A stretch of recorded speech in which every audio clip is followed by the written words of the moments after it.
नमस्कार मेरे प्यारे बच्चों। तो आज हम लेकर आए हैं आपको कक्षा 7 यानी वसंत भाग 2। ठीक है। और इसका प्रथम अध्याय जो कि एक कविता है। इस कविता का नाम है हम पंछी उन्मुक्त गगन के। और इसके जो कवि हैं वो हैं शिवमंगल सिंह सुमन।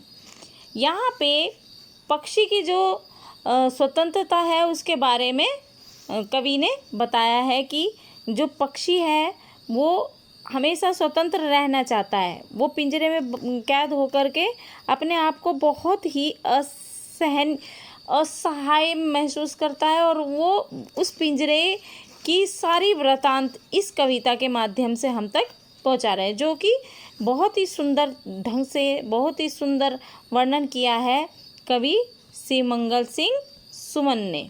ठीक, चलिए तो अब हम इसको अध्याय को पढ़ते हैं, इस कविता को पढ़ते हैं।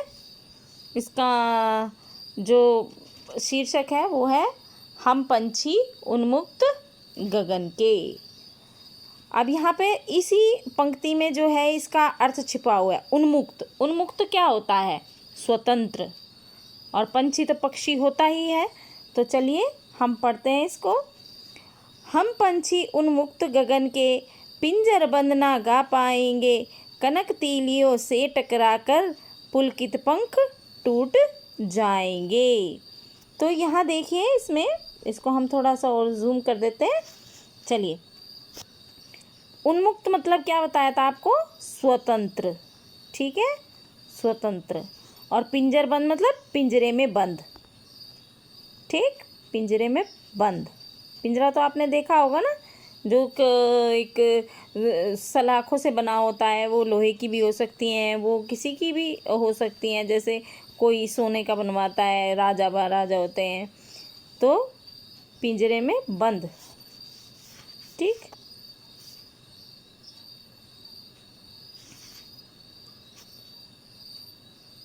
बंद।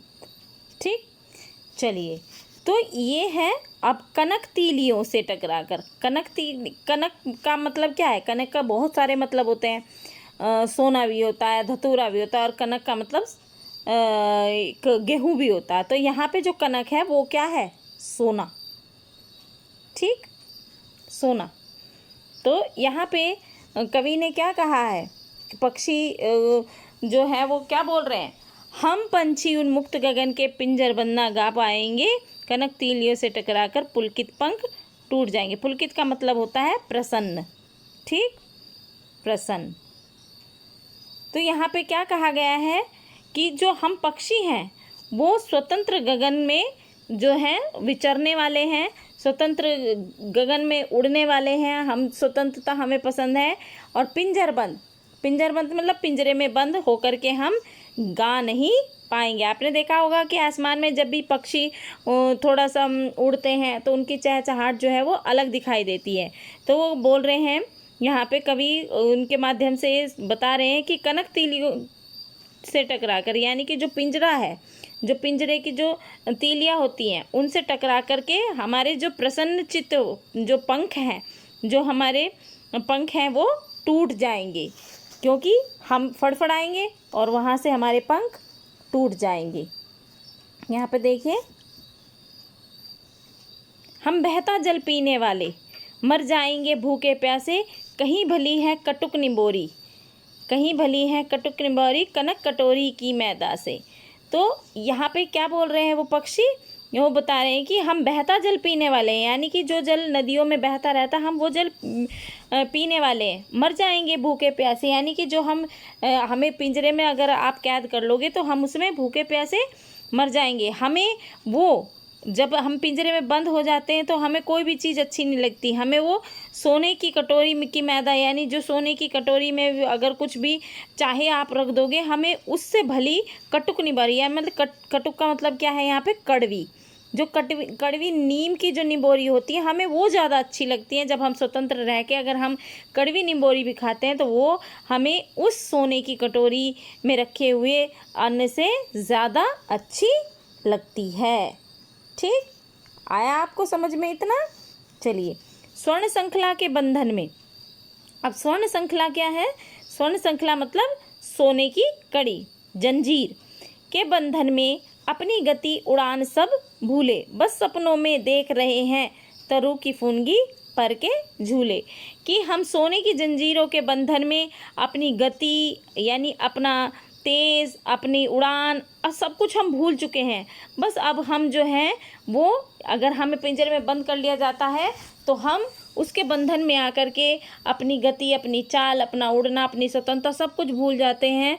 और हमें उड़ना कैसे आएगा, ये कैसे हम उड़ते थे, ये सब कुछ हम भूल जाते हैं। बस अपने सपनों में यही देख रहे हैं कि तरु की ऊंची ऊंची, फुनगी मतलब क्या है यहाँ पे, ऊंची ऊंची, और तरु मतलब पेड़, ठीक है।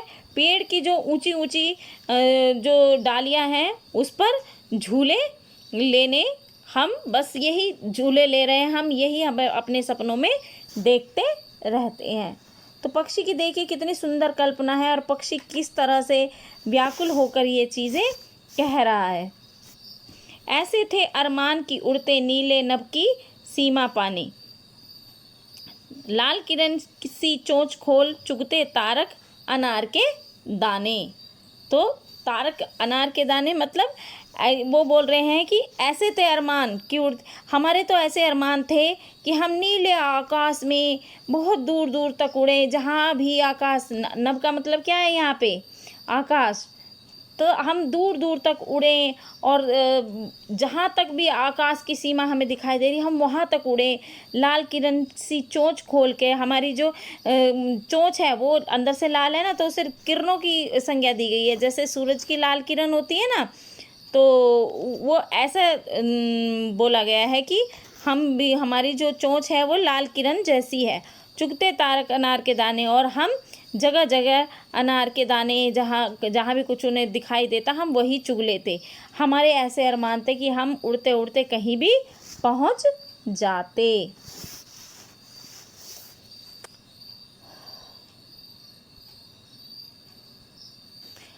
होती सीमाहीन क्षितिज से, क्षितिज क्या है, जहाँ पे आसमान और धरती दोनों मिलते हुए नज़र आते हैं। जब हम एक साइड पे खड़े होकर के अगर हम सामने खुले आसमान को देखें तो एक जगह हमें ऐसा दिखाई देता है, जब बहुत दूर तक नज़र जाती है, मानो आकाश और धरती जो है उनका मिलन हो रहा है, तो उसे क्षितिज बोला जाता है।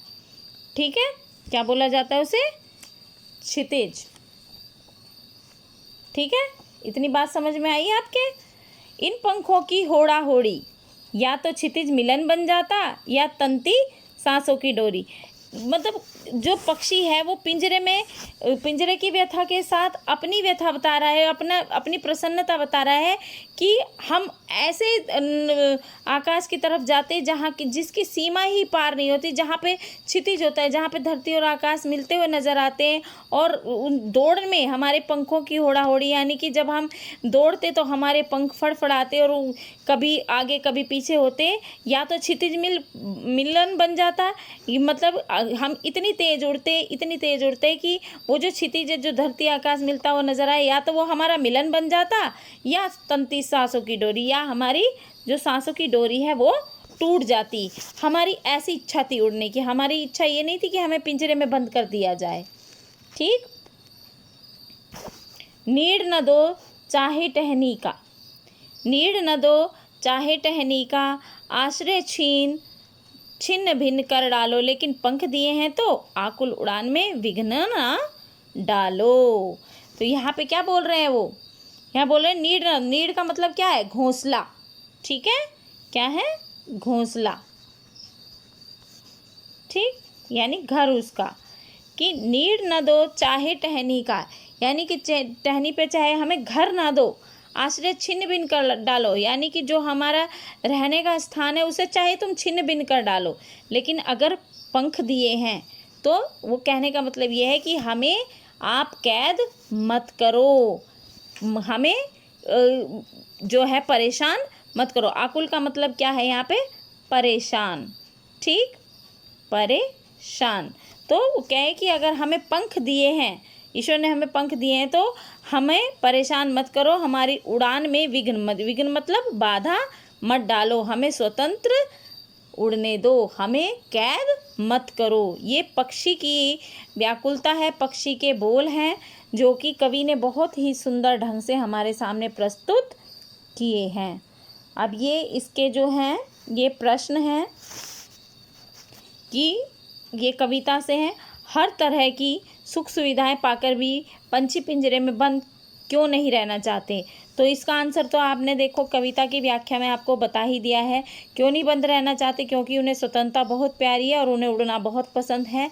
वो दूर दूर तक उड़ना चाहते हैं स्वतंत्र होकर, यही उनकी इच्छा है।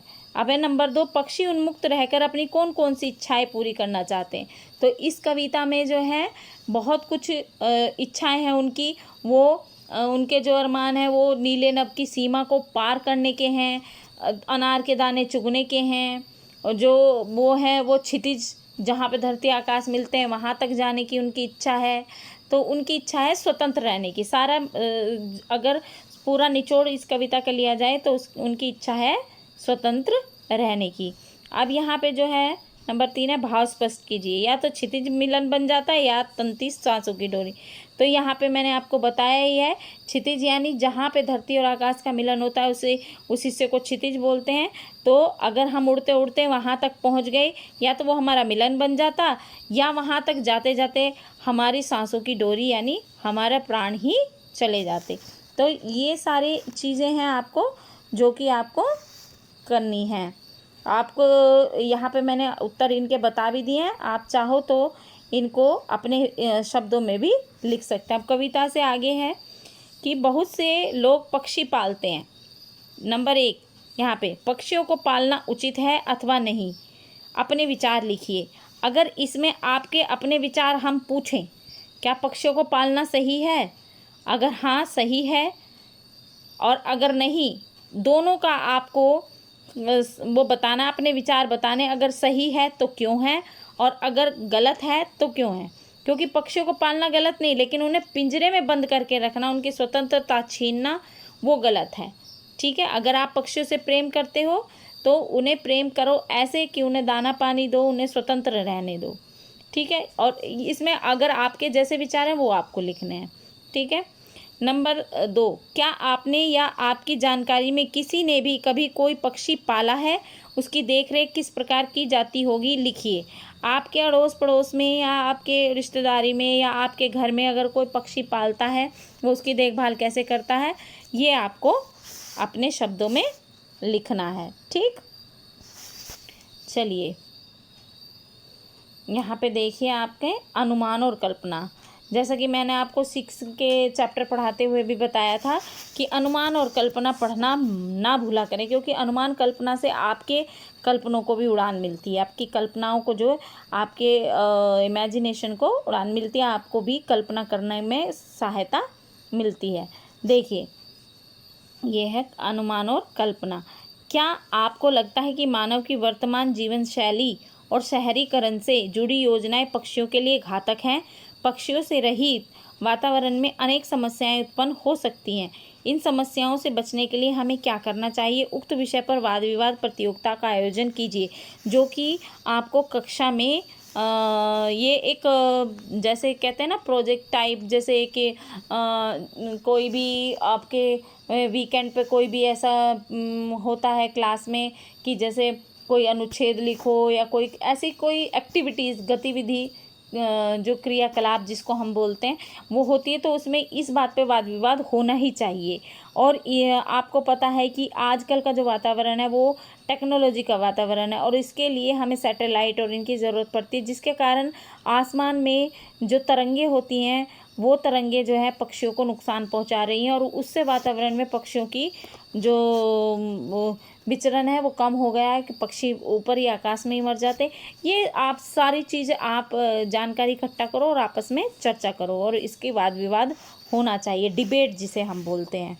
ठीक है, चलिए अब मैं इसमें यहाँ पे नंबर 2 कल्पना का। यदि आपके घर के किसी स्थान पर किसी पक्षी ने अपना आवास बनाया है और किसी कारणवश आपको अपना घर बदलना पड़ रहा है, तो आप उस पक्षी के लिए किस तरह के प्रबंध करना आवश्यक समझेंगे, वो आपको लिखना है। अगर आपका सपोज़ करो आपके घर में किसी पक्षी ने अपना घोंसला बनाया और आपको वो घर छोड़ना पड़ रहा है, तो आपके अपने विचार से वो क्या होना चाहिए, ये आपकी कल्पना के आधार पर है। आप कैसे करना चाहोगे वो ये आपके ऊपर डिपेंड है। ठीक है, इसमें अनुमान और कल्पना में हम आपको ज़्यादा वो नहीं कर, सिर्फ आपको इतनी सहायता करेंगे कि आप अपने आप ही इन चीज़ों को करना सीखें। ठीक है, चलिए अब है भाषा की बात। भाषा की बात यानी आपको पहले भी बताया हमने 6 वाले चैप्टर्स में भी, भाषा की बात यानी व्याकरण होता है। यहाँ पे देखिए स्वर्ण श्रृंखला और लाल किरण, सी में रेखा शब्द गुणवाचक विशेषण है। यहाँ पे स्वर्ण क्या है, सोना, लाल क्या है, रंग है, तो ये क्या है, गुणवाचक विशेषण है। कविता से ढूंढकर इस प्रकार के 3 और उदाहरण लिखो जो कि आपको खुद करने हैं। ठीक है, वो आपको खुद करने हैं। ठीक है, जैसे आपका तारक अनार है या कुछ भी, आपकी कनक कटोरी है, कटुक निम्बोरी है, इस टाइप के आपके, देखो मैं थोड़ा आपको हेल्प करूँगी लेकिन आपको इसमें सोच के खुद लिखना है। ठीक है, चलिए अब यहाँ पे है नंबर 2। नंबर 2 है यहाँ पे समास। ये देखो, अब 6 में आपके किसी भी चैप्टर में समास का नहीं आया था। समास में यहाँ पे ये जो देखिए यहाँ पे 2 ये शब्द दिए गए हैं। समास का मतलब क्या होता है, समास की अगर हम परिभाषा समझें तो जब 2 या 2 से अधिक शब्द मिलकर एक नया सार्थक शब्द बनाते हैं वो क्या होते हैं, समास होते हैं। ठीक है, अब समास के बीच में सबसे पहले यहाँ पे देखिए ये योजक है। समास के 6 भेद हैं। अब यहाँ पे आपको द्वंद्व समास दिया गया है, जबकि समास 6 होते हैं। नंबर 1 होता है अव्ययी समास, नंबर 2 होता है आपका कर्मधारय समास, तत्पुरुष समास, नंबर 3 कर्मधारय समास, द्वंद्व समास, फिर द्विगु समास, फिर बहुब्रीहि समास। लेकिन यहाँ पे आपके दिया गया है द्वंद्व समास। द्वंद्व समास में क्या होता है, 2 शब्द होते हैं लेकिन दोनों का वैल्यू बराबर होती है। दोनों जो पद होते हैं ये पहला और दूसरा, समास 2 या 2 से अधिक मिलके बनते हैं तो यहाँ पे क्या है, पहला और दूसरा, तो दोनों की जो पद होते हैं वो प्रधान होते हैं इसमें। और द्वंद्व समास में जो 2 के बीच में ये जो आपके एक चिन्ह लगता है ना, ये इसे योजक चिन्ह भी कहते हैं। ठीक है, और जब इसका समास का विग्रह करते हैं तो भूखे और प्यासे, तो यहाँ पे और आ जाता है बीच में, क्या आ जाता है, और। ठीक, चलिए तो ये क्या है, द्वंद्व समास है। अब द्वंद्व समास में इन दोनों शब्दों के बीच में लगे चिन्ह को क्या कहते हैं, सामसिक चिन्ह। ठीक है, और आम भाषा में हिंदी के हम इसे योजक भी बोलते हैं। इस चिन्ह से और का संकेत मिलता है, जैसे भूखे प्यासे, भूखे और प्यासे। तो इसी प्रकार के 10 अन्य उदाहरण खोजकर लिखिए। ठीक है, वो आप चैप्टर से भी लिख सकते हैं, चैप्टर के बाहर से भी लिख सकते हैं। जैसे आपका हो गया माता पिता। ठीक है, तो दोनों ही पद प्रधान है, माता की भी उतनी वैल्यू होती है और पिता की भी उतनी वैल्यू होती है। पाप पुण्य, सुख दुख, पेड़ पौधे, ठीक है, बड़ा छोटा, तो इस तरह के ये शब्द हैं। उम्मीद है कि आप सबको ये चीज़ पसंद आई होगी, ये समास समझ आ गया होगा। अगर फिर भी अगर कोई भी आपको परेशानी होती है तो हम समास के ऊपर एक वीडियो बना करके आपको प्रोवाइड कर देंगे। ठीक है, तो उम्मीद है आपको चैप्टर तो समझ आ ही गया होगा। चलिए, अगर आपको चैप्टर बहुत अच्छा लगा है या जैसे भी, आप फटाफट इसको लाइक शेयर और सब्सक्राइब कर दीजिए ताकि हम आगे भी इसी तरह से आपको वीडियो प्रोवाइड कर सकें। धन्यवाद।